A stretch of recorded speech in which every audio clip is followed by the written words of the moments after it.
Oscar, and I'd been madly in love with Leanna since I was 19. I met her at college and was instantly smitten by her beautiful smile and her dazzling personality. She had this amazing aura about her. When she was around then, however bad my day had been, everything just felt good. I didn't tell Leanna how I felt about her because she had a boyfriend, Tony, who also just so happened to be my housemate.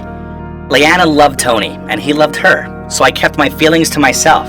I knew that I'd have to make do with having Leanna in my life just as a friend. I finished college, started a new job, and things were going pretty well. I was still in love with Leanna, but I'd learned to accept the fact that she was happy with Tony, and I was pleased for them both. Then one day I got a frantic call from Leanna saying that she'd been driving and they'd been in an accident. Tony was dead. The accident hadn't been Leanna's fault. The roads had been icy and the car had skidded into a brick wall. Leanna found it difficult to get past the guilt. She wasn't this full-of-life person anymore. Instead, she just seemed so lost and sad. I started spending more time with her. I took her out to restaurants, the bowling alley, and mini-golf. These were the types of things we all used to go with Tony, but I wanted her to realize that she could still live her life and enjoy it even though Tony wasn't here anymore. When Leanna was around at my house and we were watching Tony's favorite film together, she was crying, and I was trying my best to comfort her. I just wanted to take all the pain away from her. Before I could stop myself, I blurted out the words, "Leanna, I love you." She looked stunned. I'd said them now and I knew it was too late to take them back. "I'm sorry, I know I shouldn't have told you that. You're grieving for Tony and well, I know you see me as a friend, but I truly love you, Leanna, and always have.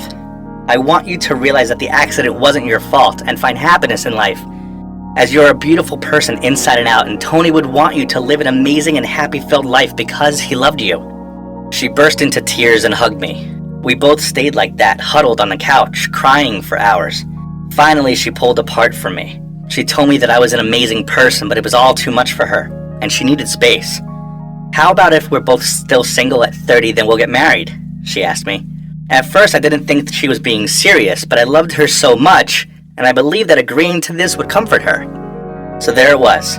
If by 30, Leanna had learned to heal, and neither of us had fallen in love with someone else, then we'd get married. After this, we parted ways.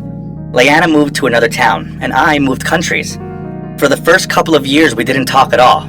Then out of the blue, Leanna sent me a message on social media. We started chatting more regularly, and then we became strong friends again. Talking to Leanna resurfaced all of the feelings I felt for her, and my love for her grew stronger than ever. When we were both age 29, we were chatting on the phone, and I jokingly mentioned the marriage pact. She suddenly fell silent, and at first, I was worried I'd upset her. Still, I knew that I needed to tell her how I felt. "Leanna, I still feel the same way about you. I don't love anyone else. I love you." More silence. I thought I'd done it this time, but I didn't regret telling her how I felt. "I haven't fallen in love with anyone else either," she eventually said. "Let's spend some time together and see if the spark's still there." I wanted to shout yes, but I tried to keep my cool. At this point, we were both living in the same city, so we arranged to meet up at the weekend. The spark was most definitely still there. We started dating and it was amazing. I finally had the girl of my dreams, and I'd never been happier. A few months later, we were walking through the park after a romantic meal, and I got down on one knee and proposed to her. She smiled at me and said, "Not fair, I'm not 30 yet. You'll have to put that away for 2 more months, then ask me again then." I thought it was silly, but it was reasons like that that made me love her even more. She always honored her word. I planned a surprise 30th birthday for her in her favorite restaurant. I invited all of her friends and family, and I planned on proposing to her. I was waiting for her in the restaurant. Her friend was meant to bring her, but they were late. I rang her friend up and asked her where they were. Her friend started crying and told me that Leanna had been crossing the road and a car had hit her.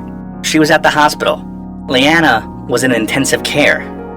I left the party without saying a word to anyone and raced to the hospital. Leanna was in a coma for 2 days. I stayed there and held her hand for the entire time.